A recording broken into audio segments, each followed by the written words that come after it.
Nós queremos iniciar o culto desta noite saudando os irmãos com a graça, com a paz do Senhor Jesus. Como é bom estarmos reunidos, não é? Presencialmente.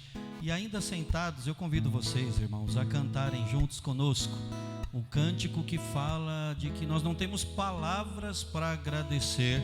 Como dissemos no domingo pela manhã, foram quase 7 meses sem estarmos juntos aqui presencialmente. Mas ao mesmo tempo que foi difícil, nós podemos olhar para trás e glorificar a Deus.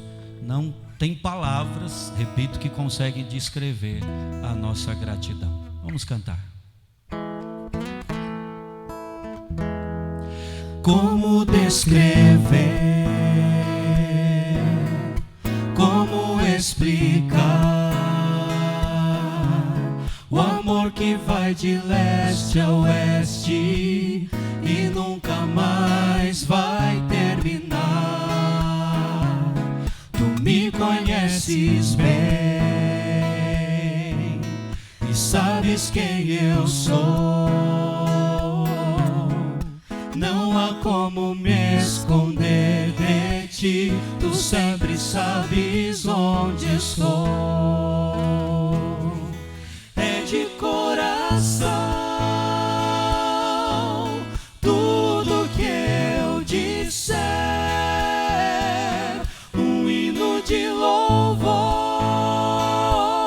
a Jesus de Nazaré. Se as palavras não mostrarem como é grande a minha gratidão, mesmo assim, Senhor, recebe o meu louvor, é de coração. Se eu fizer chover palavras de louvor,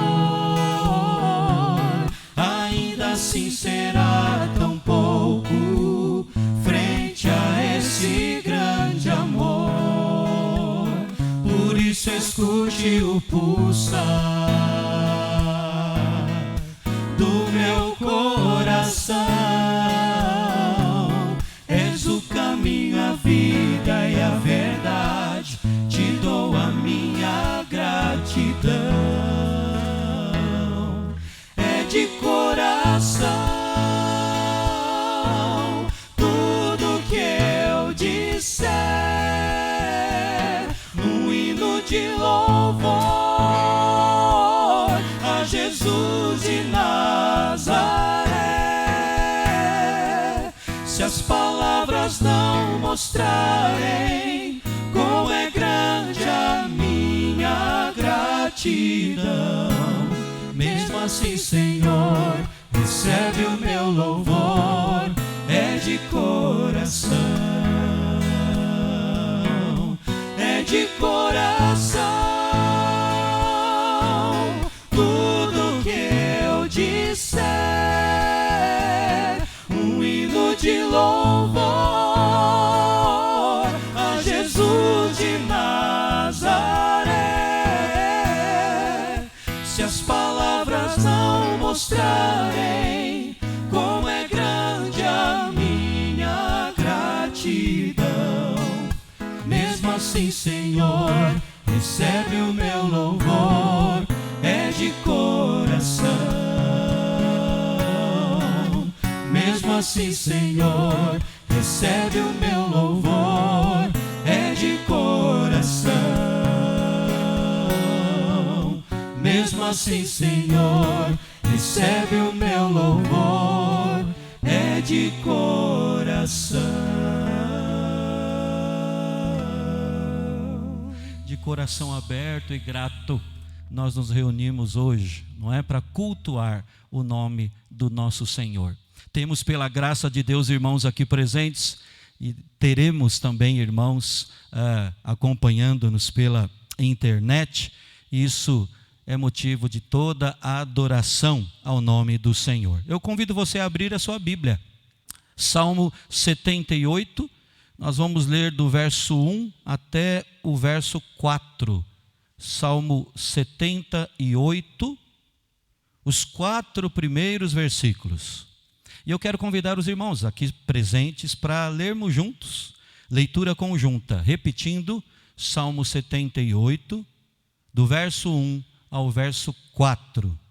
Leiamos: escutai, povo meu, a minha lei, prestai ouvidos às palavras da minha boca.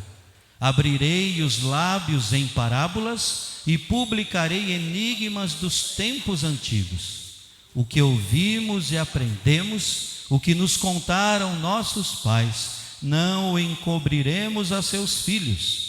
Contaremos à vindoura geração os louvores do Senhor e o seu poder e as maravilhas que fez. Até aqui, irmãos, o que deve ser uma constante na nossa vida, essa prática de que aquilo que nos foi repassado e também aquilo que nós vivemos, aquilo que foi vivido por nós, as experiências com Deus, mesmo em dias maus, nós não podemos encobrir isso aos nossos filhos, à futura geração. Nós queremos contar os louvores do Senhor, o seu poder e as maravilhas que fez. Vamos, irmãos, cantar em louvor ao nosso Deus agora um hino do nosso inário, o hino 144, que fala da segurança e da alegria que temos no Senhor. Eu convido os irmãos aqui presentes a estarem em pé. Vamos todos juntos cantarmos. Hino 144.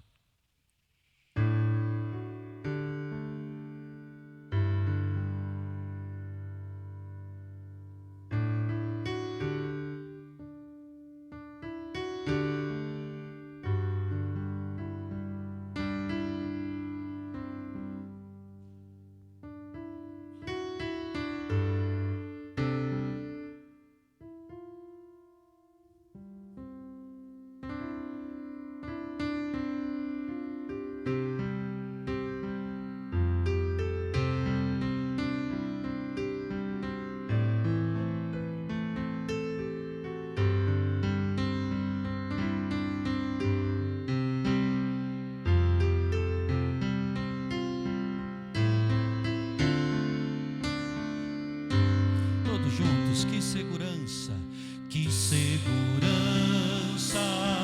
tenho em Jesus, pois nele gozo, paz, vida e luz.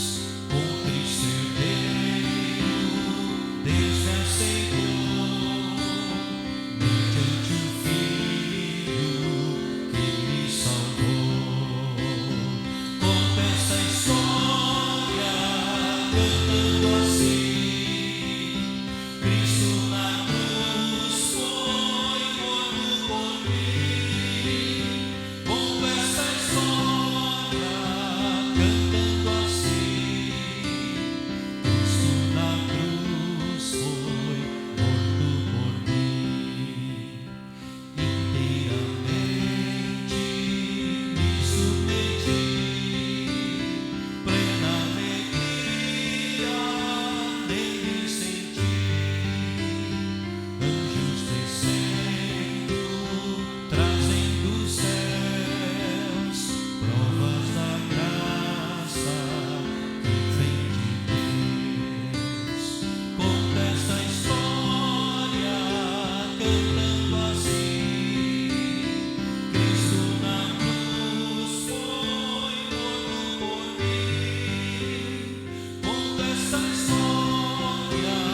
olhos.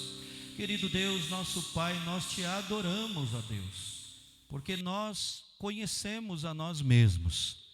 É verdade que Tu é quem conhece-nos plenamente, perfeitamente, mas nós também, ó Deus, e sabemos quem somos, sabemos o quanto necessitamos de Ti, o quanto estamos longe, ó Deus, do padrão do Senhor para as nossas vidas, mas ainda assim nós podemos cantar: Cristo foi morto por nós, e temos segurança, e podemos estar firmados nele, e isso nos gera esperança no coração em todo o tempo. Nós te glorificamos, ó Deus, por isso. Te glorificamos, ó Deus, por esta oportunidade de culto. Queremos de fato e de verdade, ó Deus, engrandecer o teu nome. Tu és o Senhor das nossas vidas. Como disse, nós tão pequenos, o Senhor tão grandioso, mas o Senhor tem dispensado o teu amor por nós. Tem, ó Deus, derramado a sua graça sobre nós, ó Deus. Somos alvos do teu amor, fomos alcançados pela tua graça, e nós te louvamos e te bendizemos por isso. Obrigado também, porque depois de tanto tempo, irmãos agora podem, ó Deus, se reunir no templo presencialmente, para dizer isso em alto e bom som, ó Deus, que o Senhor é o Senhor das nossas vidas. Glória seja dada ao teu nome, é a nossa oração, em nome de Jesus. Amém. Vamos sentar, irmãos, e sentados como estamos agora, como os irmãos estão, nós vamos abrir a Bíblia mais uma vez no livro do profeta Isaías.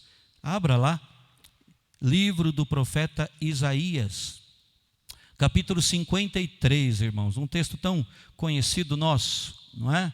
Que fala sobre o que Cristo fez, o que Cristo iria fazer. É uma profecia, 700 anos mais ou menos antes de Cristo, e uma profecia falando do nosso Redentor. E eu gostaria de ler com os irmãos de forma alternada, ok? Eu vou ler os versículos ímpares, os irmãos juntos lerão em voz alta os versículos pares. Todo o capítulo, Isaías 53, de 1 a 12.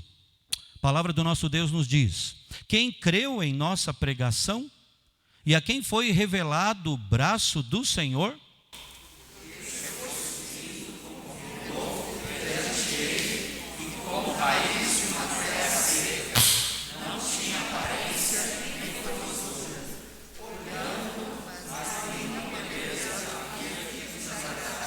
Era desprezado e o mais rejeitado entre os homens, homem de dores e que sabe o que é padecer, e como um de quem os homens escondem o rosto, era desprezado e dele não fizemos caso.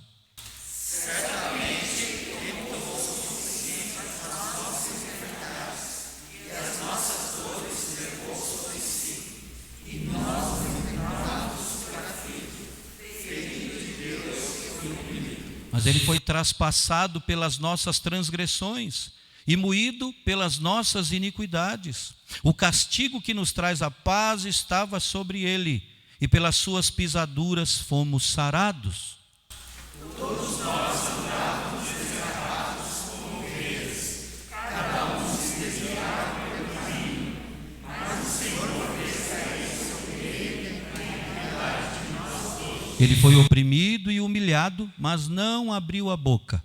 Como cordeiro foi levado ao matadouro, e como ovelha muda perante os seus tosqueadores, ele não abriu a boca.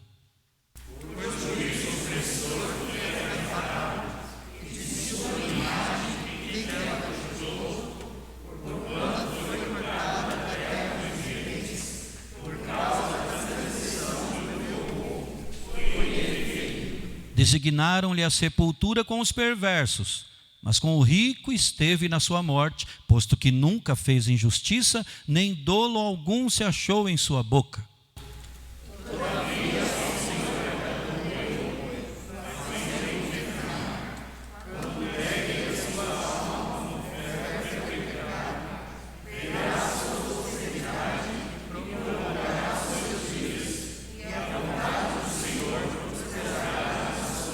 Ele verá o fruto do penoso trabalho de sua alma e ficará satisfeito. O meu servo, o justo, com o seu conhecimento, justificará muitos, porque as iniquidades deles levará sobre si.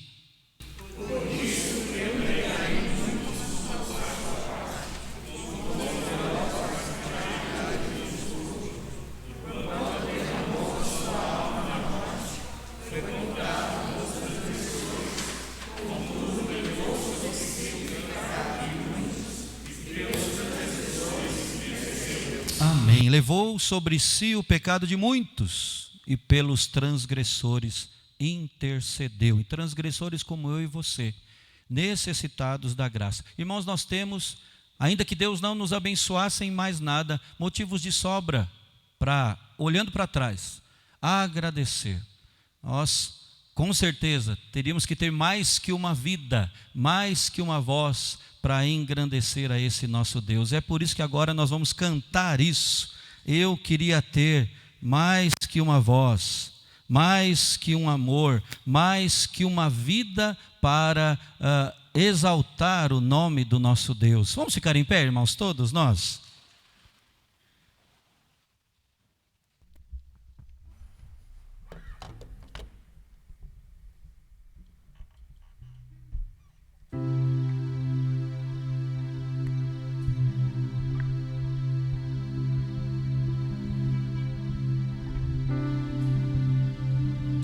O Senhor é muito mais do que nós podemos ter em nosso ser.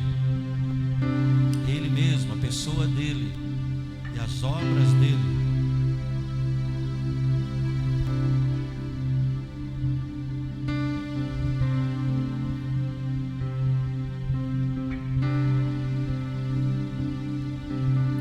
Eu queria ter mais que uma voz, mais que um amor, que uma vida pra te oferecer, pois tu és muito mais que eu possa ter em meu ser. Tu és o autor, aquele que me deu com perfeição a vida. Tu és o Senhor, aquele que me amou e és o meu Deus, meu Senhor. Minha vida é para o teu louvor, meu Deus, meu Senhor. Minha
o Senhor, na verdade, de tudo que somos. Que Ele de fato e de verdade reine em mim.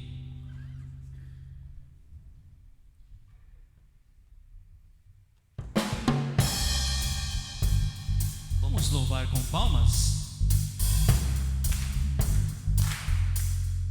Vamos lá? Reina em mim com o teu poder, sobre a escuridão, sobre os sonhos meus. Tu és o Senhor de tudo que sou. Vem reinar em mim, Senhor. Amém. Sobre toda a terra Ele já é Rei. Ele reina em nossas vidas. Sobre toda a terra Tu és o Rei. Sobre as montanhas e o pôr do sol, uma coisa só meu desejo é. Vem reinar em mim, Senhor. Reinar em mim com o teu poder, sobre a escuridão, sobre os sonhos meus. Tu és o Senhor de tudo que sou. Vem reinar em mim, Senhor.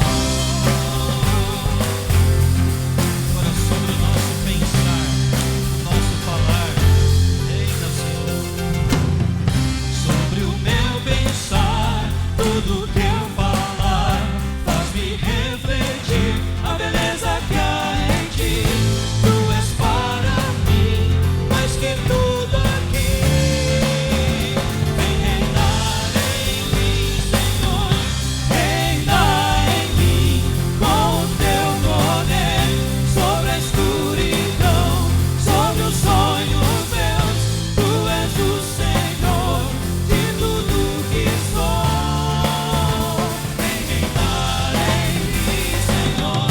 Reina em mim com o teu poder, sobre a escuridão, sobre os sonhos meus. Tu és o Senhor de tudo que sou. Vem reinar em mim, Senhor. Vem reinar em mim, Senhor. Vem reinar em mim, Senhor. Amém. Que isso seja verdade, não é? Amém. Irmãos, vamos cantar um hino que ele é repetitivo, viu?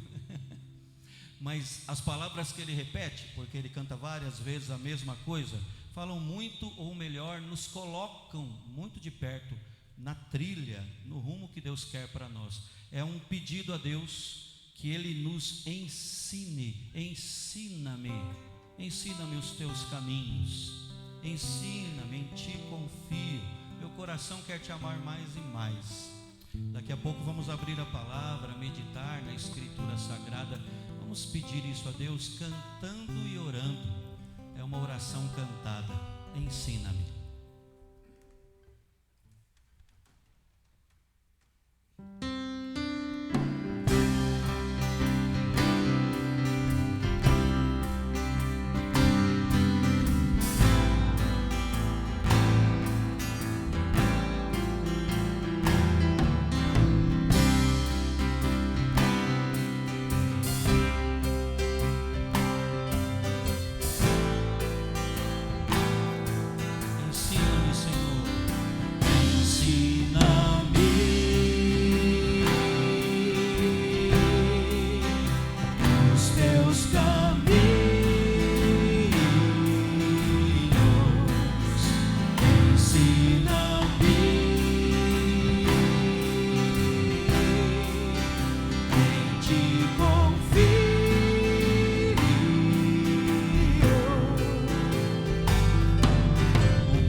viver com tua mão sobre mim, dia após dia.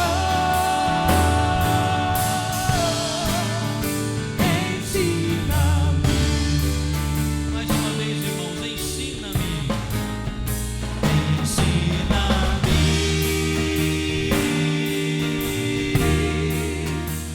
os teus caminhos.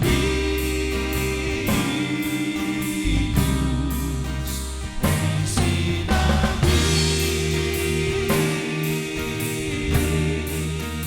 em ti confio.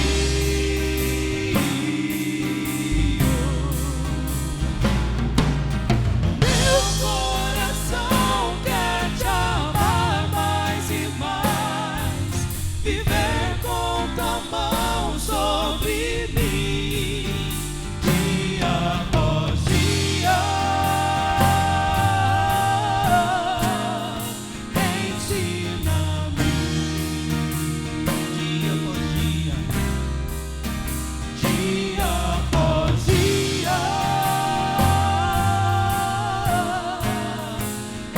Ensina-me, dia após dia após dia. Ensina-me.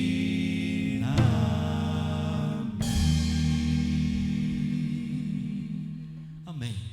Vamos orar. Feche os olhos. Convido o nosso irmão Diácono Emílio para vir aqui à frente e nos dirigir nesta oração de gratidão. E nós também, neste momento, queremos louvar a Deus pela oportunidade de contribuir, de devolver ao Senhor dízimos e ofertas, não é? Só explicando, no nosso retorno aos cultos presenciais, os irmãos não estão vindo à frente, mas tem ali o gasofilácio no corredor para estarem devolvendo aquilo que é do Senhor. Tudo é dele e um pouco nós devolvemos nesta hora, não é? Então agora nós vamos orar. Diácono Emílio nos dirige a Deus nessa oração.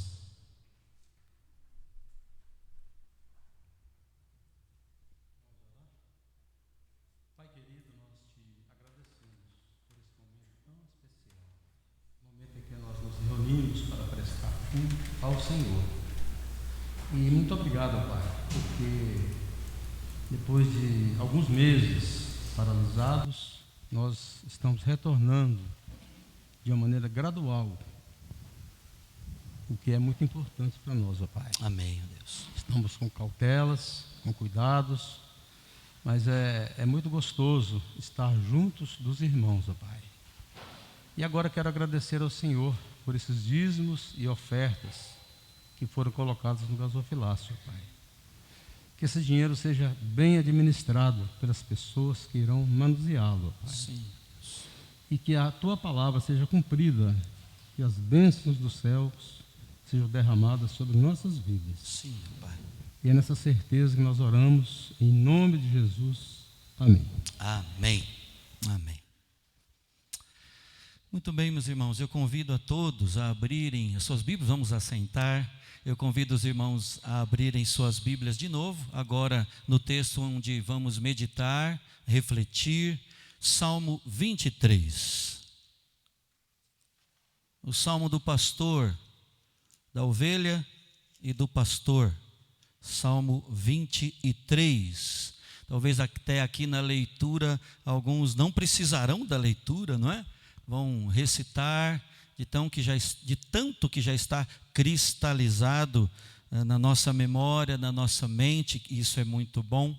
Mas vamos então ler. Salmo do rei Davi, o salmista inspirado pelo Senhor, nos disse essas palavras que nós vamos agora ler. Salmo 23.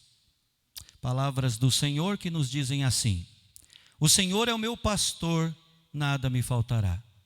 Ele me faz repousar em pastos verdejantes, leva-me para junto das águas de descanso, refrigera minha alma, guia-me pelas veredas da justiça, por amor do seu nome. Ainda que eu ande pelo vale da sombra da morte, não temerei mal nenhum, porque tu estás comigo, o teu bordão e o teu cajado me consolam. Preparas-me uma mesa na presença dos meus adversários. Unges minha cabeça com óleo, o meu cálice transborda. Bondade e misericórdia certamente me seguirão todos os dias da minha vida, e habitarei na casa do Senhor para todo o sempre. Que Deus, irmãos, derrame graça sobre a minha vida, sobre a sua vida nesta hora, para compreendermos a palavra, sermos desafiados por ela, não é? E praticarmos no nosso dia a dia. A palavra não nos foi dada para fins de informação, né? Mas para fins de transformação. Irmão e irmã, a letra do famoso hino cantado e entoado há tanto tempo, em tantos lugares e por tantos crentes, ilustra muito bem a mensagem do texto que nós lemos. Um só rebanho, um só pastor, uma só fé em um só Salvador. É teu amor que nos une aqui, e num só Espírito adoramos a ti. Um só rebanho, um só pastor, fruto, ó Senhor, desse teu grande amor. Só nos gloriamos na tua cruz. Louvado sejas, bendito Jesus. Um só rebanho, um só pastor, sim, esperamos por ti, ó Senhor. É face a face que vamos ver quem nos amou e por nós quis morrer. E aí ele repete: quem nos amou e por nós quis morrer. Nós queremos hoje olhar para o Salmo 23, irmãos, e verificar o que esse texto bíblico tão conhecido nos fala sobre esse rebanho e nos fala sobre esse pastor. O Salmo 23 é um dos mais queridos nossos, né? Talvez o mais querido salmo de todos os 150 salmos. Provavelmente ele seja um dos textos mais amados de toda a Bíblia, não apenas do livro dos Salmos. O pastor batista inglês Charles Spurgeon o definiu como sendo a pérola dos Salmos. Veja bem, a pérola dos Salmos. Alexander Maclaren, ao escrever sobre o Salmo 23, disse que o mundo poderia ter poupado a produção de muitos livros bem maiores do que este pequeno salmo ensolarado. Ele já secou muitas lágrimas, diz Maclaren, e forneceu o molde em que muitos corações derramaram sua fé tranquila. Então, irmãos, não é sem motivo que milhares de pessoas ao longo dos séculos tenham até memorizado este que é a pérola dos Salmos. E eu sou do tempo, olha, agora a gente fala a idade, né? Mas eu sou do tempo, criança na igreja, que a gente tinha que memorizar esse salmo e vir na escola dominical à frente para falar. E a gente tremia que só, mas falava. E aquilo ficava arraigado, né? Que tal a gente retornar com esses hábitos, não é, tão abençoadores, né? Quando tudo começar a voltar mais ao normal ainda. A pérola dos Salmos, irmãos, estava ou está na memória, na mente de muitos crentes hoje, porque aprenderam lá, ainda quando crianças. Então, quem é que não conhece esse versículo, não é? Até mesmo aquele que não é da igreja sabe, pelo menos o primeiro versículo: o Senhor é o meu pastor, nada me faltará. Quem nunca o recitou, não é? Quem nunca falou dele quando estava aconselhando alguém? Quem nunca se lembrou dele num momento de trevas, num momento de dificuldade? O Senhor é o meu pastor, nada me faltará. Somos todos muito bem familiarizados, então, com essa porção das Escrituras. E aqui está, irmãos, uma boa razão para nós nos debruçarmos novamente nesse salmo tão conhecido nosso, justamente a familiaridade com ele. A familiaridade, irmãos, é coisa boa, muito boa, mas ao mesmo tempo a familiaridade nos oferece grandes perigos, não é? Alguém até já sabiamente disse que ninguém dá valor àquilo com que já está acostumado. Que coisa! Que coisa. A familiaridade, uma bênção enorme, pode se degenerar então. A associação constante com alguém ou com algo tem esse poder, né, de gerar em nós apreciação, mas que com o passar do tempo pode gerar em nós até aversão, ou no mínimo desprezo. Então, irmãos, é assim que, infelizmente, a longa familiaridade com a palavra de Deus, com uma passagem da Bíblia, com este Salmo 23, por exemplo, pode fazer com que alguém perca aquela apreciação, não sentindo mais o impacto dele em suas vidas. Tristemente, esse tem sido o caso com esse Salmo. Quantos hoje não desfrutam plenamente das verdades aqui contidas, né? Verdades revolucionárias, irmãos, transformadoras, justamente porque ainda ou já estão tão familiarizados, tão acostumados com esse salmo. Creia que isso acontece, porque na prática é muito mais fácil reconhecer e desfrutar de Deus como nosso Salvador do que como nosso pastor. Você já parou para pensar nisso? Eu quero falar de novo. É muito mais fácil na prática, no dia a dia nosso, nós desfrutarmos de Deus como Senhor do que como nosso pastor. Você pode falar, mas não é tudo igual, é o mesmo Deus que nós estamos falando? Sim, biblicamente esses dois termos se referem, como nós sabemos, à mesma pessoa, não é? Ao nosso Senhor, ao nosso Redentor. Mas na prática, irmãos, na prática é muito mais fácil se dar a alguém que nos perdoa do que se entregar a alguém para conduzir a nossa vida. É como se entregássemos as chaves da nossa vida, não é? A direção da nossa vida, os rumos ao Senhor, àquele que nos pastoreia. Por isso que eu disse que é muitas vezes mais fácil falarmos e celebrarmos a Deus como Senhor, mas na prática, como pastor, há um certo entrave. E isso é muito esclarecedor. Aponta para muitas coisas e ao mesmo tempo é intrigante, né? Veja o que um autor evangélico chamado Robert Ketcham, comentando o Salmo 23, olha o que ele escreveu. O crente deve prosseguir para a perfeição, ultrapassando alguns princípios fundamentais, sem abandoná-los, todavia. Ele não deve viver eternamente na contemplação gloriosa do perdão de seus pecados mediante a crucificação do bom pastor. O apelo aqui é para que prossigamos desse ponto vantajoso para uma experiência mais completa, mais rica, mais profunda e mais doce. Um conhecimento maior do que o pastor ressurreto deseja fazer por ele aqui e agora. Essa é a história do Salmo 23, continua ele dizendo.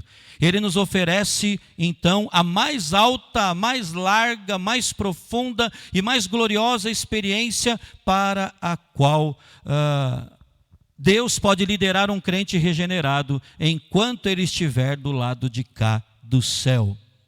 Você entendeu o que ele está dizendo?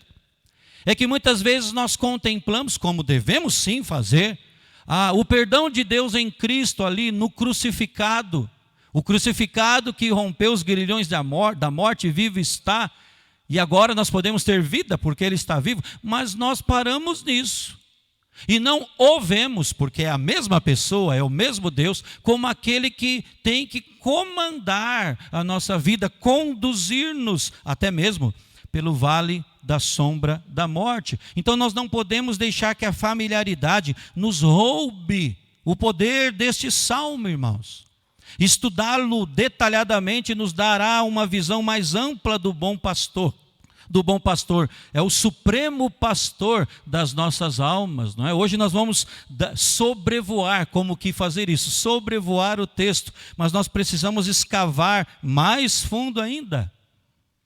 Além da familiaridade, outra razão para nos determos com cuidado no estudo do Salmo 23 é que nele nós encontramos, como disse Charles Swindoll, a canção aflita das ovelhas assustadas. Swindoll, em seu comentário nesse salmo, afirmou corretamente que poucas batalhas interiores são mais ferozes que a opressão diária da incerteza ou da ansiedade. Irmãos, quantos de nós já enfrentamos as muitas faces disso, né? Incertezas, ansiedade, principalmente nesses dias, nesse ano, que parece que não acaba, não é? Nós estamos então falando de situações como a luta com a escolha de uma carreira, ou a luta para permanecer na vida profissional.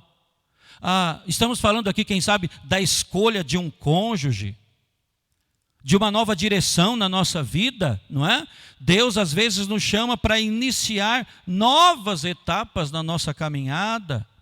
Quem sabe é o propósito dele na dor e no sofrimento que nós ainda precisamos aprender a lidar. A questão da estabilidade de emprego, a falta de estabilidade, não é? Tantos atingidos pela pandemia na área profissional, pressões financeiras por causa disso, incapacidades físicas, enfermidades, problemas dentro da família, com pais, com filhos, com parentes, perseguição, maledicência, agressão, violência, coisas do tipo, e uma infinidade de outros problemas que nos tornam confusos, e são coisas que não são resolvidas rapidamente, facilmente. Foi justamente para horas sombrias como essas, horas de incerteza, momentos de trevas mesmo, que Davi escreveu esse salmo, uma canção, como nós conhecemos, e como disse Charles Swindoll, a canção da ovelha aflita e assustada. Aliás, Swindoll comenta ainda, dizendo que quando as provações da vida nos empurram para o limite, e os nossos corações estão muito pesados, esse magnífico salmo nos aponta para o bom pastor, oferecendo conforto, oferecendo tranquilidade, especialmente para aqueles que carecem disso, carecem do sentimento seguro da presença permanente do Senhor Deus. Muito bem, irmãos, antes de nós concentrarmos nos pormenores desse salmo, o que, se assim Deus permitir, nós vamos fazer na mensagem a seguir, da próxima semana, eu gostaria, irmãos, de considerar a analogia das ovelhas conosco, com os filhos de Deus. Bom, algo bom sobre a ovelha é o seu sabor. Eu não sei se alguém aqui presente, ou alguém que vai nos assistir em casa, já apreciou carne de ovelha. Nós tivemos esse privilégio lá no sul, que delícia. Irmãos, os sacerdotes aqui passavam bem. Que coisa abençoada. Eu nunca vi uma carne igual. Por aqui é tão difícil de achar, infelizmente. Mas eu não estou falando dessa lição, né? Ou do que a ovelha, nesse sentido, pode nos ensinar, nos dar. Eu gostaria de considerar com você a analogia das ovelhas com o povo de Deus. E essa analogia, irmãos, está no centro desse salmo aqui de Davi. Como canção aflita de uma ovelha assustada, o Salmo 23 contém a análise que Davi, e Davi aqui é a ovelha assustada, né? Que ele faz da sua vida na companhia do seu pastor. No registro das experiências do salmista com Deus, nós podemos destacar algumas similaridades entre as ovelhas desamparadas e os filhos de Deus. É uma analogia, irmãos, que destaca as fragilidades da ovelha. Eu gostaria de analisar isso com os irmãos. Primeiramente, ovelhas, você deve já ter ouvido sobre isso, elas não têm senso de direção algum. Diferentemente de cães, de gatos, por exemplo, ovelhas podem se perder facilmente, mesmo no ambiente familiar do seu próprio território ali. Não tem senso de direção. Irmãos, o mesmo acontece com os crentes, viu? Não podemos guiar a nós mesmos. Os caminhos, lembra do que Salomão disse? Há caminho que ao homem parece direito, mas ao fim dá em caminhos de morte. Nós não temos por nós mesmos naturalmente senso de direção. Sozinhos, sem a presença e orientação do bom pastor, nós perdemos o rumo, irmãos.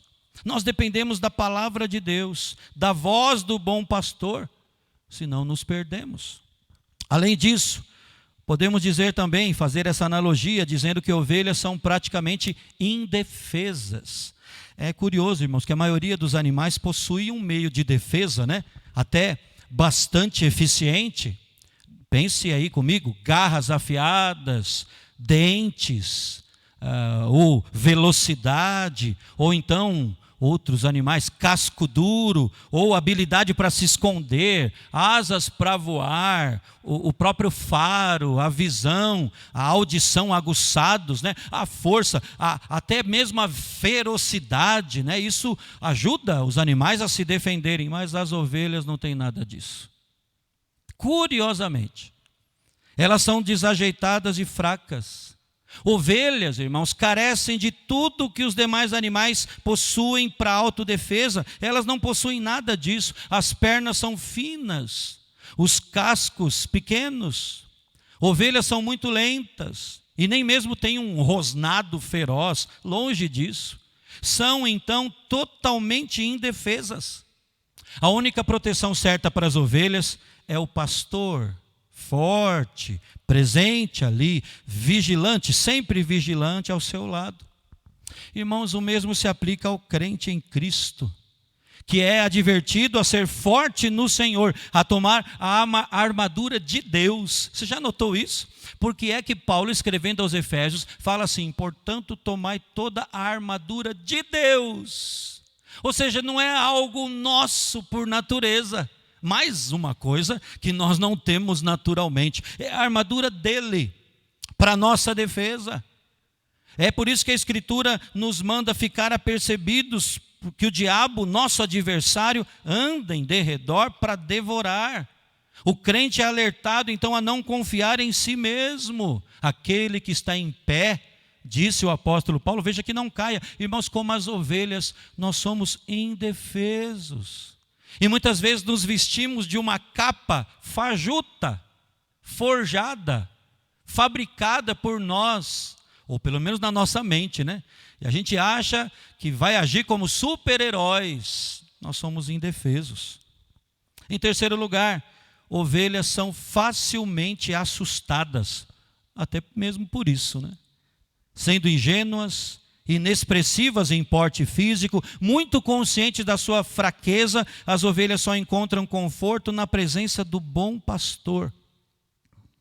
Davi até fez menção a esse tipo de relacionamento, irmãos, quando escreveu outros salmos. Por exemplo, no Salmo 27, ele falou sobre o medo que era próprio dele, mas que era superado pela presença do Senhor. Salmo 27, o Senhor é a minha luz e a minha salvação, de quem terei medo?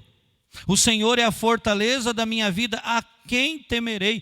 Davi aqui está confessando que, a exemplo da ovelha, os servos de Deus frequentemente lidam com o medo, se assustam sim pelos acontecimentos e por isso devem se deixar conduzir pelas mãos do pastor, pelas mãos do bom pastor. Mas ainda temos mais, irmãos. Por natureza, ovelhas são sujas. Você já viu isso? Já viu algum documentário falando sobre essa questão? Irmãos, literalmente ovelhas são porquinhas. São ovelhas porcas. Elas naturalmente não se lavam. E é interessante porque outros animais se lambem, né? Ou então se raspam de alguma maneira, rolam na grama para se limparem. As ovelhas não fazem isso.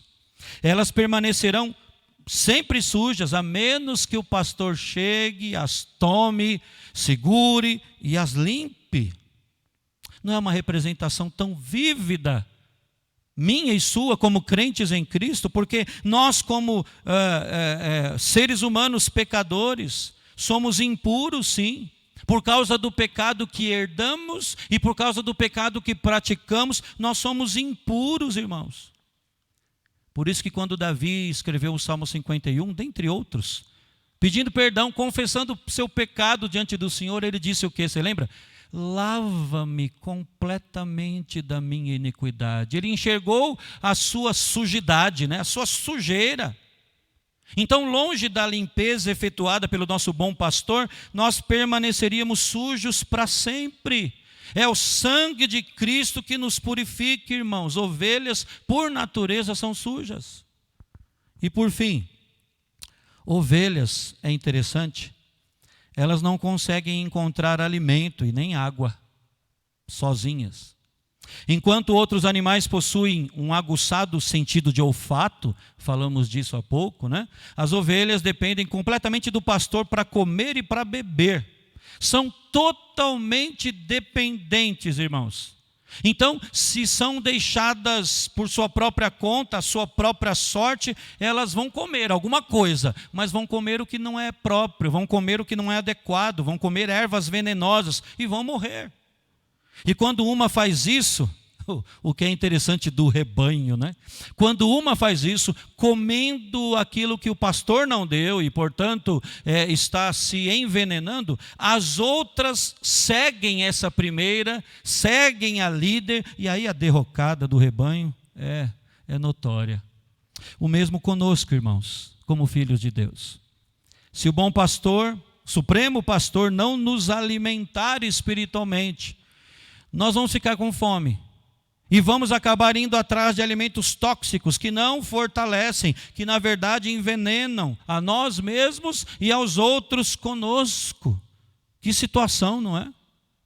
Mas eu falei que ia terminar, mas eu menti, perdão, irmãos. Vamos pedir perdão já. Tem mais uma questão aqui.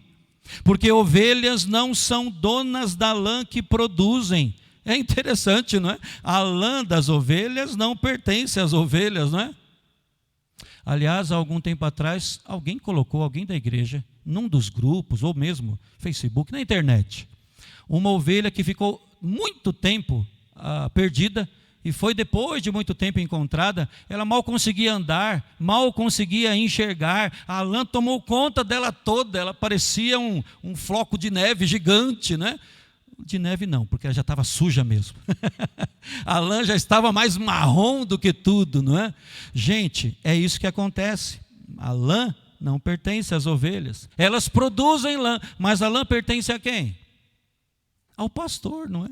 Ao dono das ovelhas. Irmãos, espiritualmente falando, tudo que nós fazemos no reino de Deus não é para nós mesmos. Toda a produção espiritual genuína não é para voltar para nós em dividendos, sabe? Em lucro, né? Com juros e correção monetária, para nos colocar assim no topo, para dar evidência a mim e a você, nada disso. Toda a produção espiritual genuína na vida dos cristãos pertence ao Senhor. Tudo que eu faço, tudo que você faz, o Senhor, por meio do seu Espírito, provê toda essa produção que volta para Ele, para a glória do seu nome. Então, irmãos, em todos os sentidos, como nós podemos notar, nós somos comparados, como povo de Deus, às ovelhas. Nós somos o rebanho do seu pastoreio. É o que lemos no Salmo 100, não é? Nós estávamos desgarrados como ovelhas, diz o apóstolo Pedro. Agora, porém, nós nos convertemos ao pastor e bispo da nossa alma. Jesus, o Senhor, é o nosso bom pastor. Crentes e ovelhas e crentes, são então muito parecidos. Então, irmãos, nós temos aqui a pérola dos Salmos, falando-nos sobre a ovelha nessa perspectiva. No pastor, a ovelha encontra tudo de que precisa. Sem o bom pastor à frente, ao lado, conduzindo, falta tudo para a ovelha. No Senhor não há falta de coisa alguma, por isso a ovelha pode cantar em segurança, não é? Eu não terei falta de descanso. É isso que Davi está fazendo aqui. Vamos lembrar que os salmos eram hinos, não é? Ele compôs essas letras para serem cantadas. Então é por isso que, quando compreende isso, o povo de Deus, como um rebanho, como as ovelhas, pode cantar como Davi fez: eu não terei falta de descanso ou provisão. Por quê? Porque Ele me faz repousar em pastos verdejantes. Eu não terei falta de paz ou refrigério. Por quê? Porque Ele me leva para as águas de descanso, para junto de riachos tranquilos. No meio dessa semana, no dia dessa semana, debaixo daquele calor medonho, não é?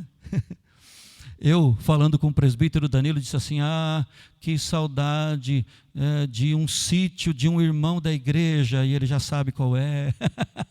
De saudade de estar ali ao lado da piscina, não é? Irmãos, Deus nos providencia águas de descanso. E continuando aqui, o salmista está cantando como uma ovelha antes desamparada, aflita e assustada, e agora guardada e cuidada pelo bom pastor. E ele está dizendo: não faltará restauração ou incentivo quando enfraquecer, quando falhar, quando cair. Por quê? Porque Ele refrigera a minha alma, ou seja, Ele renova as minhas forças. Não terei falta de orientação, de rumo para a minha vida. Por quê? Porque Ele me guia pelas veredas da justiça e faz isso por amor do seu próprio nome. Isso é interessante, não é? Ou seja, o bom pastor, o supremo pastor da minha alma, me guia por caminhos retos, e dessa maneira ele honra o próprio nome dele. Não terei falta de coragem quando o meu caminho estiver escuro, em trevas. Por quê? Porque ainda que eu ande pelo vale da sombra da morte, não temerei mal algum. Mesmo quando eu andar pelo vale escuro, não terei medo, ele diz. Também não terei falta de companhia. Você já sentiu falta de alguém? De alguém que de fato existe e agora está distante? Ou de alguém que de repente você nunca teve?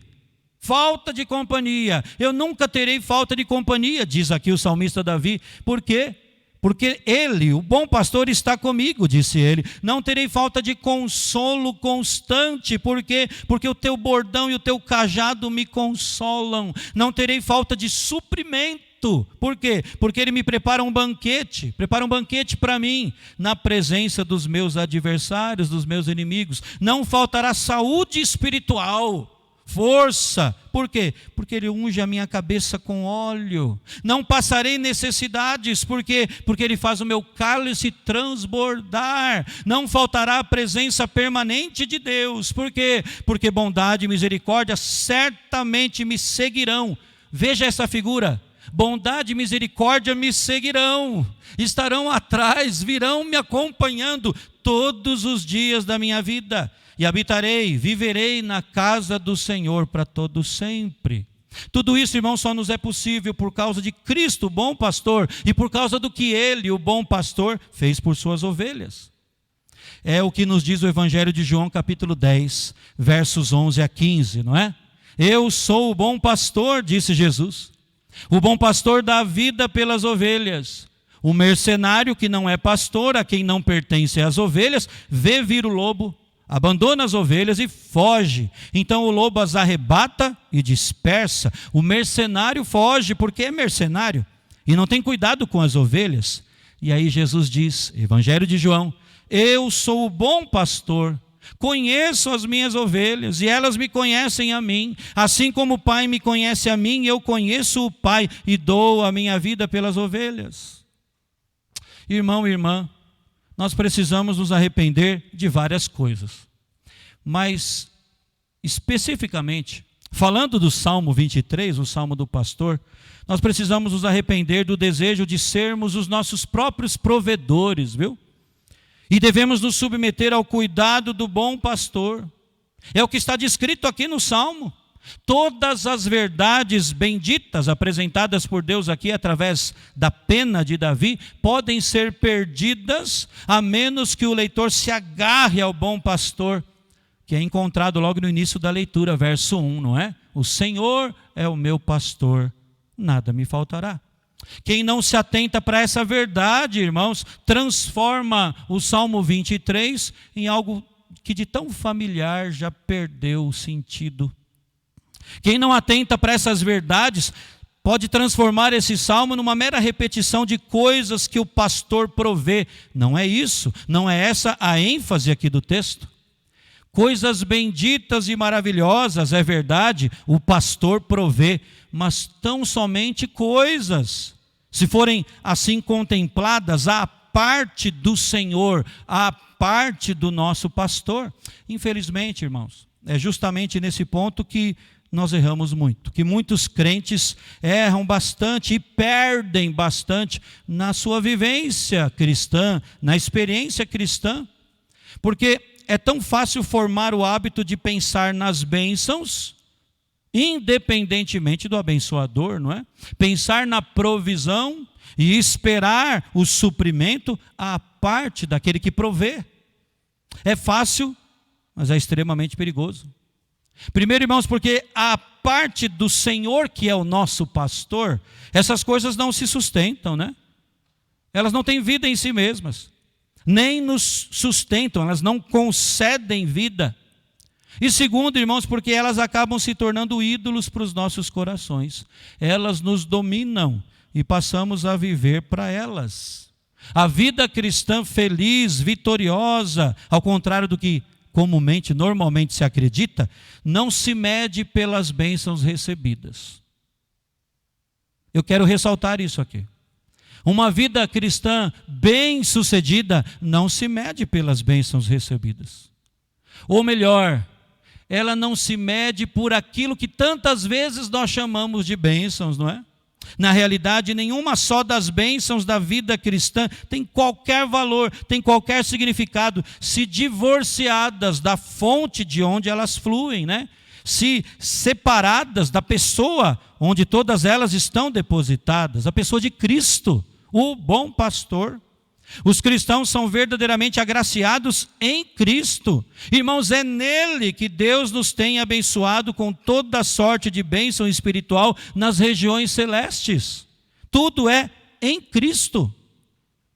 Você conhece alguém, parente, amigo, conhecido, vizinho, que tem todo um palavreado crentez?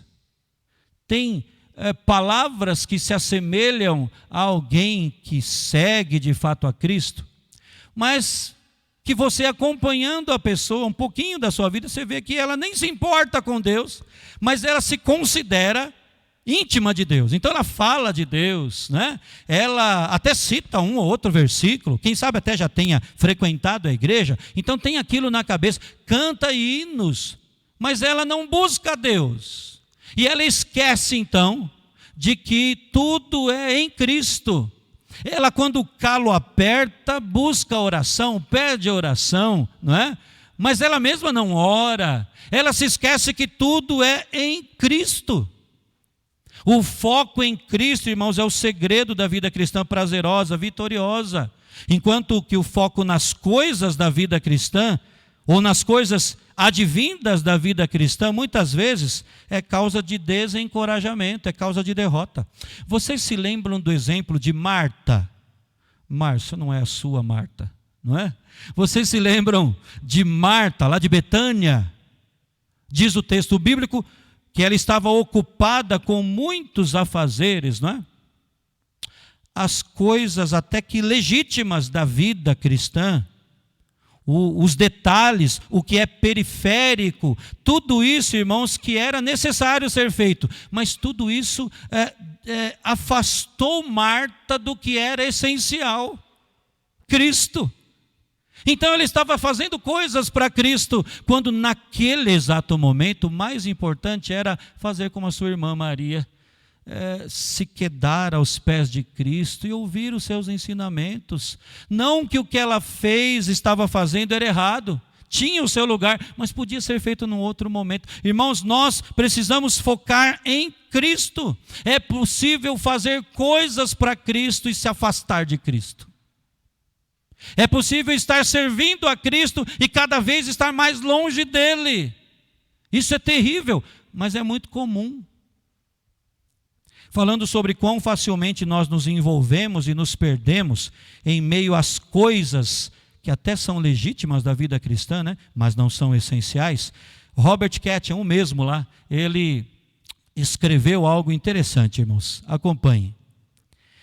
Ele disse: não é preciso que alguém se envolva com o mundanismo baixo para perder contato com o Salvador. Coisas perfeitamente legítimas podem nos afastar dele. E aí ele dá alguns exemplos. O professor de escola bíblica dominical pode permitir que seus deveres legítimos o tornem esquivo e esquecido de Cristo. O pregador, sob a pressão de seus deveres pastorais, pode incorrer na mesma falta. O coro de uma igreja pode ficar tão ocupado com o seu próprio desempenho musical que logo estará cantando para um auditório que notará estar faltando alguma coisa no grupo.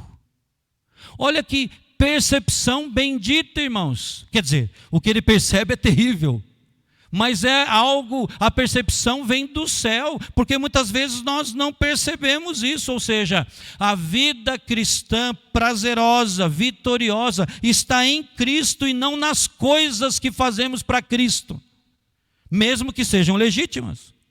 Se Cristo, nosso Senhor e nosso pastor por excelência, não for o alvo, as coisas se tornam nossos ídolos, irmãos.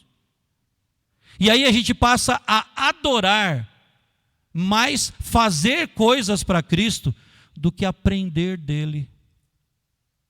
É algo sutil, mas muito presente. Uma outra coisa, irmãos, que nós temos aqui, e nós vamos ler daqui a pouco do Van Gilder, é que se a ovelha tentar encontrar as pastagens verdejantes, as águas tranquilas que eu citei agora há pouco, as mesas preparadas, o cálice transbordante, tudo por seus próprios esforços, vai ter que enfrentar obstáculos que ela não consegue superar. E o resultado, irmãos, vai ser apenas confusão e fracasso. Mas se ela perseverar em viver contente com o pastor, ou seja, se ela continuar ali satisfeita, conduzida pelo bom pastor em todos os caminhos, em todas as experiências, então o resultado será diferente.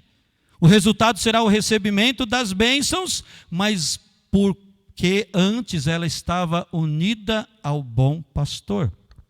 Comentando sobre o Salmo 23, Dr. Van Gilder, um pastor norte-americano muito conhecido do século passado, ele disse o seguinte, vejam aqui: se as pastagens verdejantes se as pastagens verdejantes das quais vos tendes alimentado fossem subitamente queimadas até as raízes pelo calor da adversidade, ou se a árvore sob cuja sombra vos tendes abrigado, como se fosse um oásis num deserto, fosse rachada de alto a baixo pela faísca de um relâmpago, e aquilo que esperáveis fosse vosso abrigo para anos vindouros, ficasse tudo repentinamente destruído à sua volta, mesmo assim teríeis um pastor que sabe onde existem outras pastagens verdejantes, outras águas tranquilas e outros abrigos. Uma coisa é certa, quando tais experiências sobrevêm ao crente, seus olhos ficam embaçados de lágrimas para encontrar, com algum sucesso, novas pastagens, novos abrigos e novas fontes. Feliz é o crente que, em meio a todos os desastres que venham a assaltá-lo subitamente, quando as coisas desaparecem como por encanto, conta ainda com a bendita consciência da presença do pastor. Veja, irmãos, esta visão, irmãos, que o apóstolo Paulo também tinha, né? Essa consciência. Observe, irmãos, nós conhecemos o texto, eu quero lembrar aqui. Que delícia de paz, vamos dizer assim, que delícia de contentamento, simplesmente porque o apóstolo Paulo descansava com essa bendita consciência da presença do pastor. Você se lembra do que nós lemos em Filipenses capítulo 4? Na nova versão transformadora, NVT, nós lemos o seguinte: não vivam preocupados com coisa alguma. Em vez disso, orem a Deus pedindo aquilo de que precisam e agradecendo-lhe por tudo que Ele já fez. Então vocês experimentarão a paz de Deus, que excede todo entendimento, que vai guardar o seu coração e a sua mente em Cristo Jesus. Irmãos, é tudo nele. E Paulo continua: por fim, irmãos, quero lhes dizer só mais uma coisa. Concentrem-se em tudo que é verdadeiro, tudo que é nobre, tudo que é correto, tudo que é puro, amável, admirável. Pensem no que é excelente, digno de louvor. Continuem a praticar tudo o que aprenderam e receberam de mim, tudo que ouviram de mim e me viram fazer. Então o Deus da paz estará com vocês. Como eu me alegro no Senhor por vocês terem voltado a se preocupar comigo, diz Paulo. Sei que sempre se preocuparam, mas não tinham oportunidade de ajudar. Não digo isso por estar necessitado, pois aprendi a ficar satisfeito com o que tenho. Sei viver na necessidade e também na fartura. Aprendi o segredo de viver em qualquer situação, de estômago cheio ou vazio, com pouco ou muito. Posso todas as coisas por meio de Cristo, que me dá forças. Irmãos, o que é que fazia tanta diferença na vida desse homem? As ofertas, as coisas recebidas dos irmãos? Isso era bênção, sem dúvida.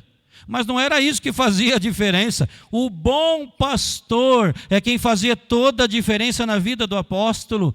Cristo é quem tornava a sua vida cristã prazerosa, vitoriosa.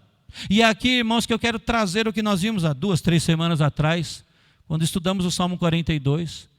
E vimos que muito do nosso abatimento é devido ao fato de que nós não estamos num correto relacionamento com Cristo. que nós não estamos vivendo na dependência do bom pastor, e aí a alma se aflige, se abate, se debate, nós quase que tiramos os cabelos, arrancamos os cabelos, e a gente vai para lá e para cá e bate cabeça. Muito do nosso abatimento por causa disso. Ao contrário, Paulo tinha essa vida cristã prazerosa, vitoriosa, em todos os momentos e ambientes, porque ele podia tudo naquele que o fortalecia, em Cristo. Olhemos, irmãos, um pouco mais de perto para esse versículo do Salmo 23, então, o verso 1. Além de ser a trama que sustenta todo o Salmo, o primeiro verso, irmãos, revela também algo maravilhoso sobre o próprio Deus, sobre o caráter de Deus, né? Isso é muito interessante, porque nós temos aqui o Deus apresentado pelo salmista. Davi chama a Deus de Senhor e de pastor. E nós lemos e recitamos esse versículo, e nós simplesmente passamos por cima dessas duas palavras, né? O Senhor é meu pastor, está falando de Deus. O pastor está falando de Deus. E a gente pouco para prestar atenção nesses termos. Davi o chama de Senhor e de pastor. E é uma composição maravilhosa de ideias. Ele usa Senhor porque é o nome de Deus, não é? Significa literalmente, eu sou o que sou. Senhor aí em caixa alta, como se dizia antes, em maiúsculo. Trata-se, irmãos, de um nome inesgotável, vamos dizer assim. Se refere principalmente ao fato de que Deus é atemporal. Eu falei agora há pouco, né, de 2020, falei, né, o ano que não quer acabar, né? Porque essa é a nossa percepção, porque nós estamos circunscritos, restritos ao tempo, mas o nosso Deus não é. Ele é atemporal. Ele não tem começo e não tem fim. Ele é autossuficiente, ele não tem necessidade alguma de qualquer coisa. É o Deus eterno, o Deus que é a fonte de todas as coisas. Eis o Senhor, apontado aqui por Davi, quando Davi disse, o Senhor é o meu pastor, nada me faltará. Ele estava pensando nesse Deus. Além disso, irmãos, Davi o chama de pastor. E pastor, podemos falar, é a qualidade de Deus, né? Senhor é o nome dele, pastor é o que o qualifica. E isso é muito interessante, irmãos, porque em Israel, como em outras sociedades contemporâneas, ali ao povo de Deus no Velho Testamento, o trabalho do pastor de rebanhos era considerado o mais humilde de todos. Tanto que a família que vivia do pastoreio sempre deixava a tarefa para qual filho? Você se lembra? A tarefa de pastorear o rebanho da família era sempre para o caçula, sempre para o filho mais novo. Era o caso do próprio rei Davi. No entanto, irmãos, apesar de ser um trabalho até certo ponto desprezado, pastores viviam 24 horas por dia ali com as suas ovelhas, não tinham folga, era um trabalho exaustivo e interminável. Dia e noite, verão e inverno, sol e chuva, pastores trabalhavam ali para alimentar, para guiar, para proteger, para zelar, sarar as suas ovelhas, conduzi-las. Portanto, quem em sã consciência escolheria ser pastor de ovelhas naquela época como uma profissão? Quase ninguém.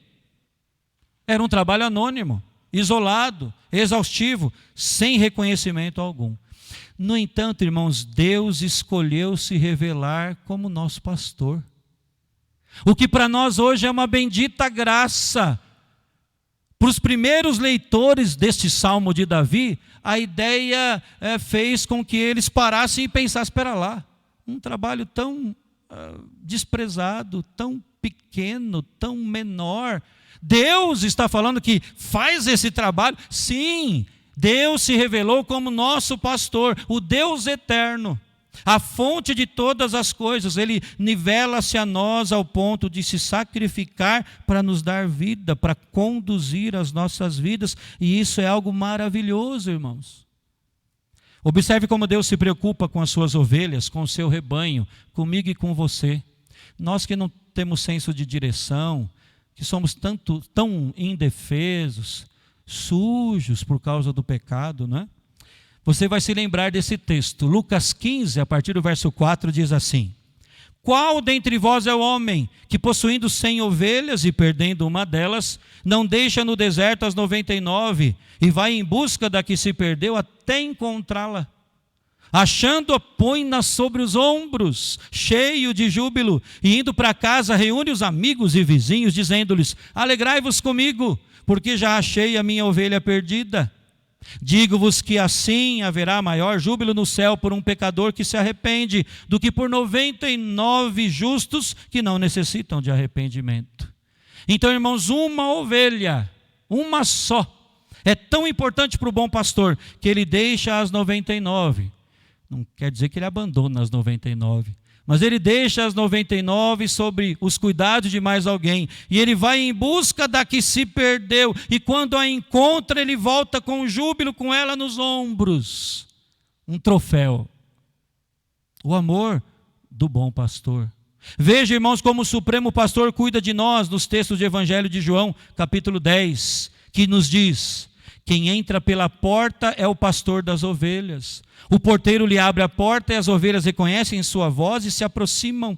Ele chama suas ovelhas pelo nome e as conduz para fora. Depois de reuni-las, vai adiante delas, e elas o seguem porque conhecem a sua voz. Eu sou o bom pastor, disse Jesus. O bom pastor dá a sua vida pelas ovelhas. O mercenário foge quando vê o lobo se aproximar, abandona as ovelhas porque elas não lhe pertencem. Ele não é seu pastor, então o lobo as ataca e dispersa o rebanho. Eu sou o bom pastor, disse Cristo. Conheço as minhas ovelhas, elas me conhecem, assim como meu Pai me conhece, eu o conheço, e eu dou a minha vida pelas ovelhas.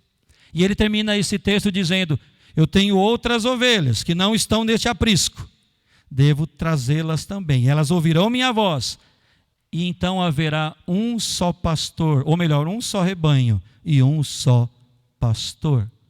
Irmãos, em Cristo nós nos tornamos parte desse rebanho muito amado, muito bem cuidado, o rebanho do Senhor pastor. Conta-se a história de uma criança de 4 anos, não sei se aqui tem alguém com filhos nessa idade, que essa criança de 4 anos, quando o pastor da igreja perguntou se havia alguém que sabia recitar o Salmo 23, essa criança, 4 anos, se levantou no meio de todos.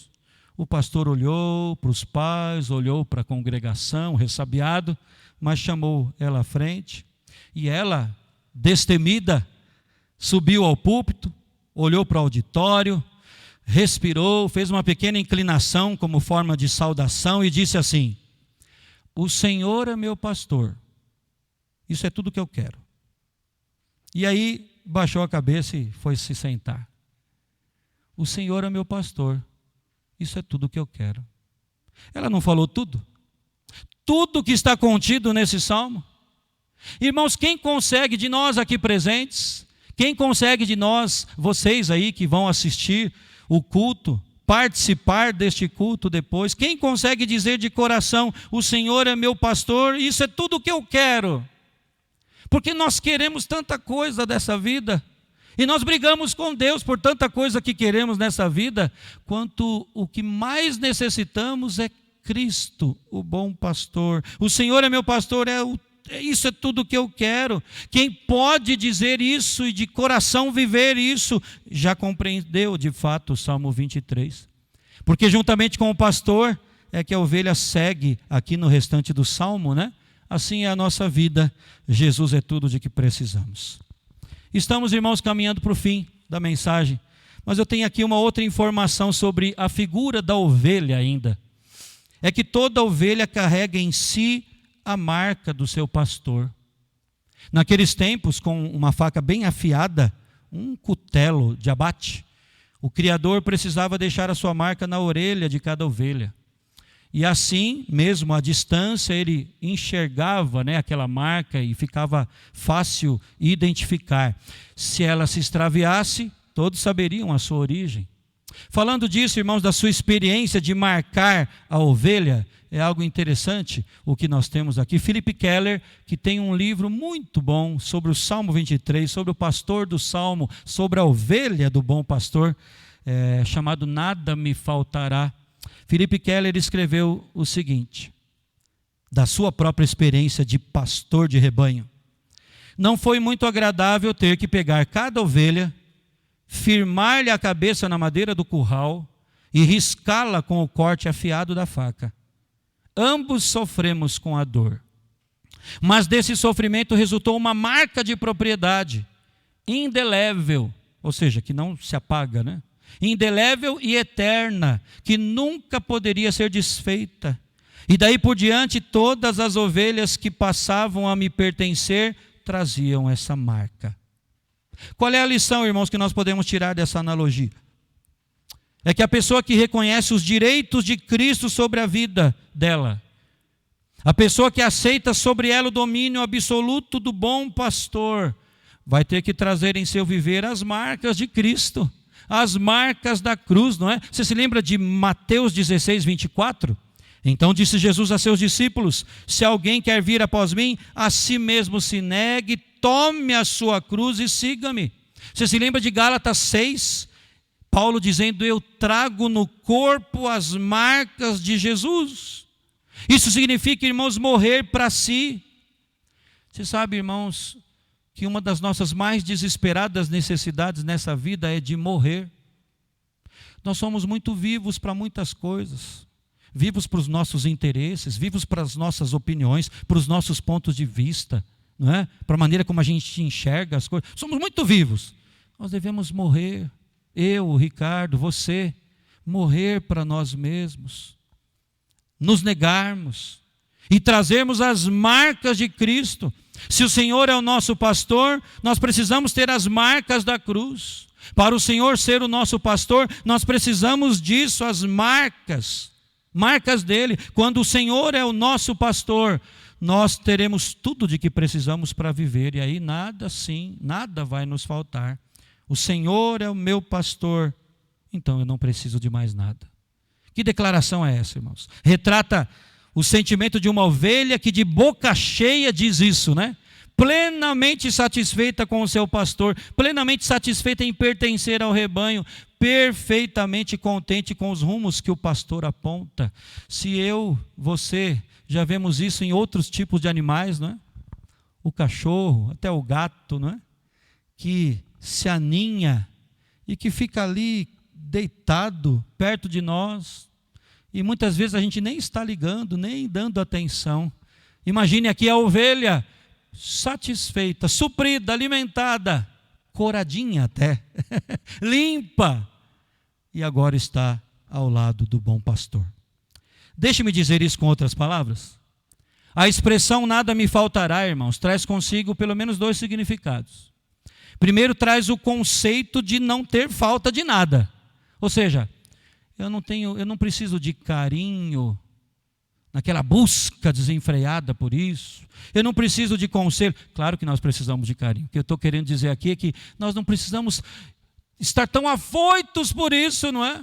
Porque temos o bom pastor nos dando disso. Não precisamos de conselhos de pessoas que não têm o que dizer para nós, de cuidados de gente que não quer o nosso bem. Não precisamos de coisa alguma. Nada me faltará. Aponta para isso, para inteireza, integralidade, plenitude, completude. Ou seja, é aquele sentimento, irmão, de se ter tudo. Mas essa expressão, nada me faltará, carrega também a ideia de se estar plenamente satisfeito, contente com os cuidados do pastor. E aí, consequentemente, eu não vou desejar, eu não vou ansiar, não vou cobiçar mais coisa alguma. Isso aponta para contentamento diante do Senhor, para aquele sentimento de se ter o necessário, e por isso eu não preciso mais procurar me satisfazer em outras fontes. Irmãos, a expressão nada me faltará descreve então gratidão, tanto pelas coisas que se tem, como pelo cuidado que se recebe. E caminhando agora sim, para o fim da nossa palavra. O bom pastor é de fato o seu pastor? Você pode rastrear o seu percurso e ver que foram as mãos do bom pastor que te conduziram até aqui? Ou você tem sido uma ovelha teimosa, que mesmo não tendo senso de direção, que mesmo indefesa, assustada, que mesmo estando suja, que ainda sem ter como achar alimento e água, ainda assim tem se rebelado contra o pastor, teimado em viver por conta própria, não olhando para o supremo pastor. Será que de fato e de verdade você pertence ao rebanho do bom pastor? E para quem já faz parte desse aprisco do rebanho do Senhor, você tem se alegrado por isso? Você tem se alegrado por fazer parte da família da fé? Irmãos, hoje, citei nosso irmão presbítero Danilo há pouco, vou falar de novo, que ele me enviou várias fotos antigas da Betel. E quando eu falo antiga, irmãos, é de sarcófago, sabe? É antigo mesmo. E uma delas, várias, mas uma delas que eu comentei, mostrei para minha esposa e comentei em casa, mostra ali as duas casas geminadas que ficavam aqui, nessa parte do terreno, casas velhas, antigas. E quando eu olhei para aquela foto, estava lá um de nossos diáconos, seu Isaac, que não está mais na Betel, mas está firme na fé, e alguns outros irmãos ali trabalhando. Quando eu olhei, a Tânia, nós sentimos a mesma coisa. Nós sentimos até o cheiro, era cheiro de mofo. As casas antigas sendo reformadas para nos abrigar, não tinha nada disso, só aquelas duas casas, quebradas as paredes, para transformar em templo. Nós sentimos como se fosse naquele dia ali, o cheiro. Irmãos, que alegria por isso, e ver que a obra do Senhor prosseguiu. Irmãos, será que nós temos nos alegrado em fazer parte do rebanho do Senhor? Ou nós temos lutado contra isso, irmãos? Em que sentido, né? Olhando para as outras ovelhas com incompreensão, olhando para as outras ovelhas sem empatia, olhando para o rebanho sem refletir o amor do bom pastor. Você tem se alegrado todos os dias por pertencer a esse rebanho? Ou você já sucumbiu ao pecado da familiaridade? Familiaridade com as coisas de Deus. Já perdeu a apreciação. Já não sente mais o cheiro, já não sente mais o impacto da palavra do Senhor, o seu coração já não arde mais com o impacto da palavra de Deus, da Escritura Sagrada, o seu coração não treme diante de textos como o Salmo 23. E um outro ponto importante, as coisas periféricas da fé cristã, da vida com Deus, que são perfeitamente legítimas, essas coisas estão te afastando do que é essencial à fé, do que é central. Cristo, o bom pastor. De modo que você sabe quem é o Senhor pastor, você até faz muitas coisas em nome dele, para o reino dele, mas você tem se concentrado tanto nessas coisas, que o relacionamento com o Senhor, que é o nosso pastor, tem perdido o vigor. Isso é o que tem acontecido na sua vida. Fazer algo para Deus nunca pode substituir o estar com Deus, o estar aos pés do Senhor, o ler a sua palavra, o se comover diante do que Ele nos revelou, o chorar na presença do Senhor em oração. O que é periférico nunca pode ocupar o lugar do que é essencial. E mais, você compreende tudo o que significa essa expressão, o Senhor é o meu pastor, nada me faltará. Nós precisamos analisar isso, irmãos, e rapidamente correr aos braços daquele que nos conduz. Como vimos no início, se o Senhor é o nosso pastor, o sentido é esse: eu não preciso de mais nada. Então precisamos nos arrepender, sim, de desejos fúteis e inúteis, próprios de ovelhas rebeldes, próprio de ovelhas teimosas. Precisamos nos arrepender do alvo de sermos os nossos próprios provedores e devemos nos submeter aos cuidados do bom pastor. Irmão e irmã, há um só rebanho, há um só pastor. Glória ao supremo pastor das nossas almas. Amém? Vamos consagrar as nossas vidas ao Senhor, vamos participar da mesa do Senhor, não é? Símbolo de consagração, de gratidão, mas nós vamos cantar agora. Eu peço que você conosco cante sobre o amor infinito do bom pastor, que deixa as 99 só para nos buscar, só para nos encontrar. Ele pode estar fazendo isso com você hoje, te chamando pelo nome, porque Ele é o bom pastor. Vamos ficar em pé todos? Cantemos, irmãos. O ousado amor do Senhor.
Tudo pagou por mim. Tu tens sido tão, tão bom pra mim. Oh, impressionante, infinito, ousado amor de Deus.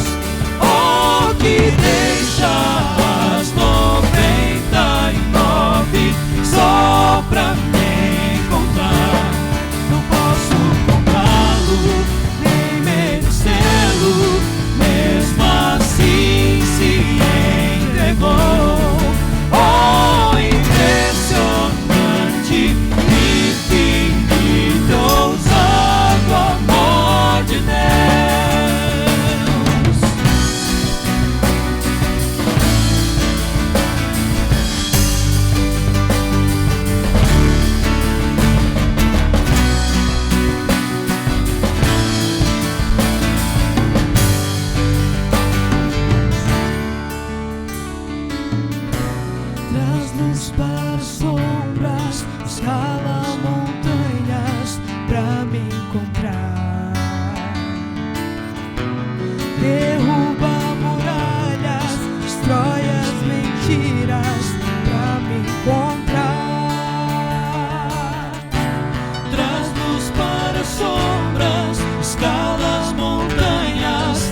vida com Deus nesse momento. Privilégio de participar da mesa do Senhor. O Senhor utilizou ali elementos que eram comuns na sua época, não é? Para falar do seu próprio corpo, do seu próprio sangue, que seria o corpo traspassado, o sangue derramado ali na cruz, o justo morrendo pelos injustos. E o que é interessante, irmãos, é que a palavra de Deus diz que Ele fez isso para nos conduzir a Deus. Ele é o bom pastor. Ele é quem conduz o seu rebanho. Ele é quem chama a ovelha pelo nome. Ele é quem nos conhece. Aliás, vamos mais uma vez ter um momento de oração. O bom pastor nos conhece. Muitas vezes nem nós mesmos nos conhecemos, mas o bom pastor nos conhece e por isso nos chama, repito, pelo nome. Não há o que encobrir diante do Senhor. Ele conhece o sentir do seu coração, Ele conhece as suas motivações, Ele conhece o que ronda a sua mente, o que tem te acompanhado nesses dias de tanta confusão, não é? Ele sabe dos seus anseios, dos seus projetos. Ele conhece tudo sobre você e sobre mim, e mesmo assim por nós se entregou. Impressionante, infinito, ousado amor do nosso Deus. Vamos orar, olhos fechados. Confesse a Deus o seu pecado. Coloque diante daquele que tudo sabe sobre você, a sua própria vida, e descanse na provisão do bom pastor. Convido os irmãos presbíteros a virem aqui à frente. A palavra de Deus nos diz que o Senhor Jesus, na noite em que foi traído, tomou o pão e, tendo dado graças, o partiu e disse: esse é o meu corpo que é dado por vós, fazei isto em memória de mim. De modo semelhante, depois de haver ceado, Jesus também tomou o cálice, dizendo: este cálice é a nova aliança no meu sangue, fazei isso todas as vezes que o beberdes, em memória de mim. O sangue é a vida, o corpo, Cristo entregou a própria vida, é o que lemos, Ele deu a vida pelas ovelhas, e fez isso espontaneamente, a ponto de dizer ali na cruz: Deus meu, por que me desamparaste? O próprio Pai lançou sobre Ele o castigo que era nosso, o castigo que era seu. Renda-se agora diante do Senhor e do maravilhoso amor do Redentor. Se você está em plena comunhão com Deus e com a igreja do Senhor, aí sim, você pode e deve participar desta mesa que não é nossa, mesa que não é da igreja presbiteriana, mesa que é do Senhor Jesus. Você vai pegar o cálice, vai virá-lo, vai destacar a parte do pão, vai comer do pão e depois destacar a tampa e vai beber do cálice, e assim participar da mesa do Senhor.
tua presença.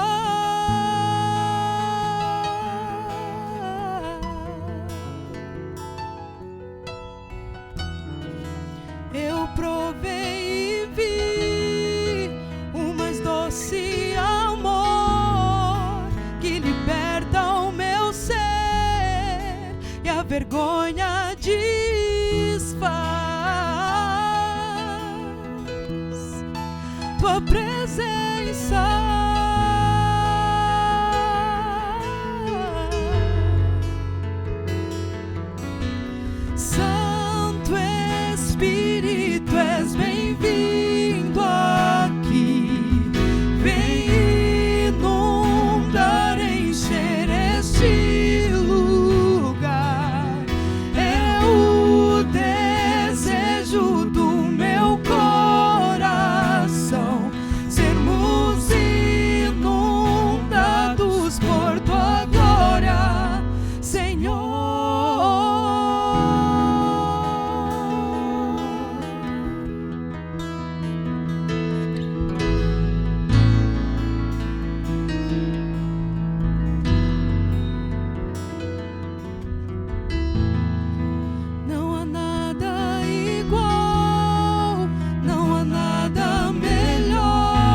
comparar a esperança viva,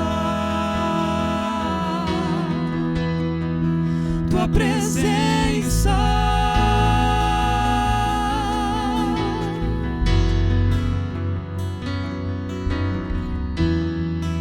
Eu provei e vi o mais doce amor que liberta o meu ser e a vergonha desfaz. Tua presença.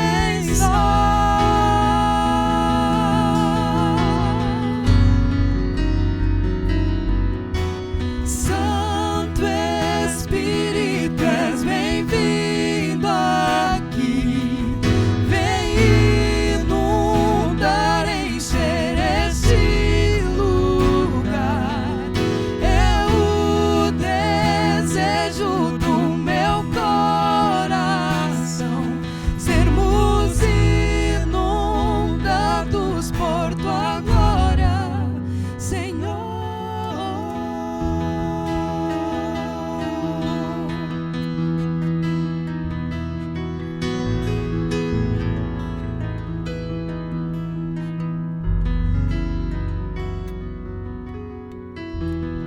Amém, amém.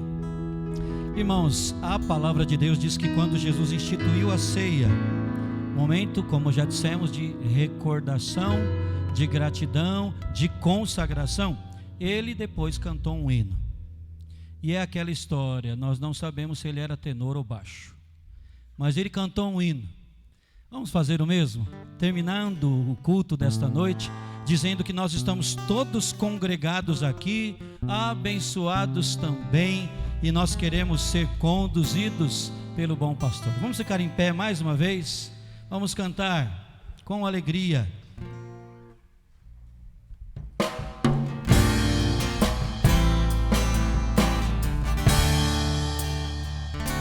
Estamos todos congregados aqui, certamente abençoados também. Há um clima, uma esfera de amor, uma força que se move entre nós. Algo novo Deus está por fazer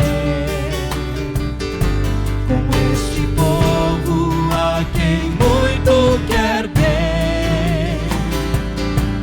Seu Espírito Ele já derramou, uma igreja forte edificou. Pra louvor de tua glória, vem Senhor, tua história escrever através das nossas vidas. Teu querer desejamos, cumpre em nós os teus planos. Vem Senhor e reina hoje aqui.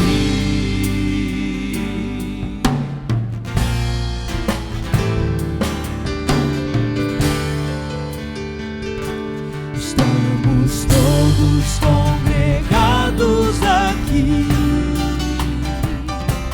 certamente abençoados também. Há um clima, uma esfera de amor, uma força que se move entre nós. Algo novo Deus está por fazer com este povo a quem muito quer bem.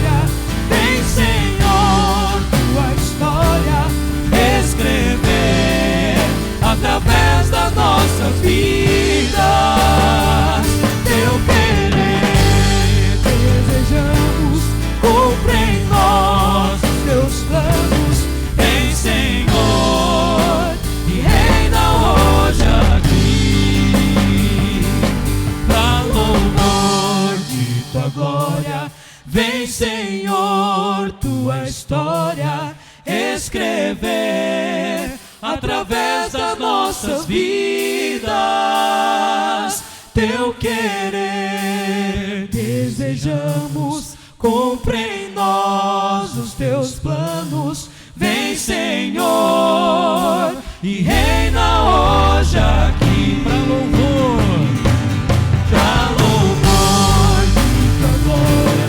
Vem, Senhor, tua história escrever através das nossas vidas teu querer. Desejamos, cumpre em nós os teus planos.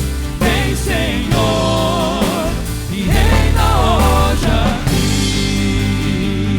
vem Senhor, Vem, Senhor, vem Senhor, vem Senhor, e reina hoje aqui. vem Senhor, Vem, Senhor, vem Senhor, vem, vem Senhor, e reina hoje aqui.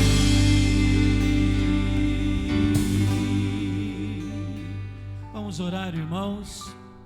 A exemplo de domingo passado, eu gostaria de falar agora: dê a mão para o seu irmão, mas nós não podemos ainda. Então vamos, ainda assim, fecharmos os olhos, orarmos, consagrando ao Senhor as nossas vidas. Querido Deus, nosso Pai, nós somos, ó Deus, o teu rebanho, teu povo, rebanho do teu pastoreio. Nós estávamos longe, desgarrados, andando teimosamente, de forma rebelde. Mas o Senhor, ó Deus, com o teu bordão e o teu cajado nos alcançou, nos aproximou de ti mesmo, nos dispensou do teu amor, olhou-nos com olhos de amor, nos envolveu com braços de amor, um amor imerecido, um amor insondável, um amor excelso, glorioso. E agora nós podemos andar juntos como ovelhas do Senhor, ovelhas andando ao lado de outras ovelhas, sendo guiados pelo bom pastor. Nós te louvamos por isso. E nós queremos, ó Deus, no dia a dia, que é quando as coisas acontecem de fato, quando as pressões são sentidas de verdade, queremos, ó Deus, nesses momentos, viver plenamente o sentido do primeiro verso do Salmo 23. O Senhor é o nosso pastor, é disso que nós precisamos, é tudo o que nós precisamos. O Senhor é quem conduz as nossas vidas, então nós não precisamos de mais nada. Dá-nos, ó Deus, pleno contentamento, satisfação de alma em Ti. Não permita, ó Pai, que nós nos percamos quando a familiaridade estiver nos rondando, a familiaridade com as coisas do Senhor, contigo mesmo. Quando tudo perde o sentido, deixa de ser especial, deixa de marcar para sempre a nossa vida. Quando as coisas do Senhor, a Tua palavra, a oração, o culto ao Senhor deixa de fazer o coração arder. Ó Deus, corrija o nosso rumo nesse sentido. E dá-nos, ó Deus, a bênção de viver alegre, prazerosamente a carreira cristã, sempre conduzidos por Ti, ó Deus. Muito obrigado pelo Teu povo que se reúne aqui nesta hora. Muito obrigado pelos irmãos que estão acompanhando em casa, ó Deus. Nós Te glorificamos o nome, ó Deus, porque o Senhor já está nos dando essa oportunidade de retornarmos aos poucos com esses momentos tão abençoados, benditos, que fazem tão bem à nossa alma, o rebanho do Senhor junto, reunido. Ó Deus, continue a proteger a nossa vida nesses dias, ó Deus, de incerteza, nesses dias em que ainda o vírus está contaminando tanta gente. Dá-nos, ó Deus, da Tua bênção, para que sejamos, ó Deus, portadores da luz do Senhor nesse mundo em trevas, ó Pai. Consagramos as nossas vidas, ó Deus, com alegria no coração, rendemos os nossos corações diante do Senhor, orando em nome de Jesus. Amém. E agora, irmãos, igreja amada, irmãos queridos, que a graça do Senhor Jesus, o amor de Deus, o nosso Pai, que as consolações, o trabalhar contínuo do Espírito Santo conosco estejam e conosco permaneçam, hoje e para todos sempre. Amém. Amém. Deus abençoe a sua vida, Deus abençoe a sua vida, e que o restante da semana seja abençoado e dirigido pelo nosso pastor. Vamos agora sair, irmãos, sem as aglomerações, preservando as medidas de segurança. Um forte abraço aí no seu coração, alegria por estarmos juntos nessa noite.